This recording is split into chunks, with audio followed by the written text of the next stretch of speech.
भारत सरकार की तरफ से माननीय यशस्वी कृषि मंत्री और माननीय प्रधानमंत्री श्रीमान नरेंद्र मोदी जी के नेतृत्व में ब्रिक्स का जो महत्व स्थापित हुआ वो सबके सामने है। ऐसे में सौभाग्य की बात है कि मध्य प्रदेश से आप कृषि मंत्री होने के कारण से हमारे लिए इंदौर का ये गौरवशाली मौका मिला है, जब ब्रिक्स देशों के प्रतिनिधिगण यहाँ आकर के कृषि कल्याण वर्ष भी चल रहा है। ये सौभाग्य की बात है और कृषि मंत्री जी का ये हमारे पे अनुग्रह भी है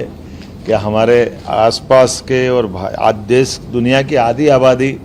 के करीब करीब ये देश जितने आ रहे हैं सबकी आबादी अगर देखी जाए तो आधी आबादी के ये मंत्री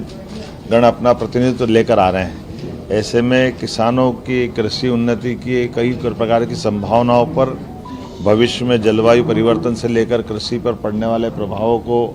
लेकर ये बड़ा आयोजन हो रहा है और मैं माननीय मंत्री जी का आभार मानूंगा जिनके कारण से ये हमारा अपना मध्य प्रदेश का चयन हुआ और इंदौर को इसको मौका मिल रहा है।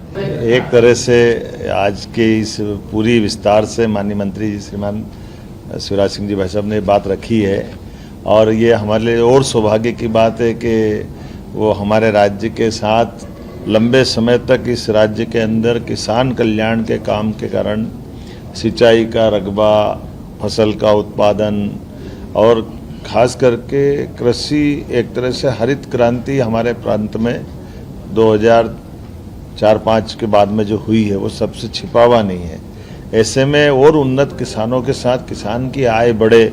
उनके जीवन में ये विविध प्रकार की नई तकनीक और टेक्नोलॉजी का लाभ मिले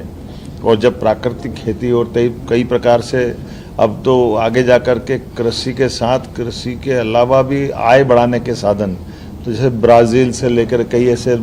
देश भी आ रहे हैं जो दूध उत्पादन में भी बहुत उन्नत अवस्था में है।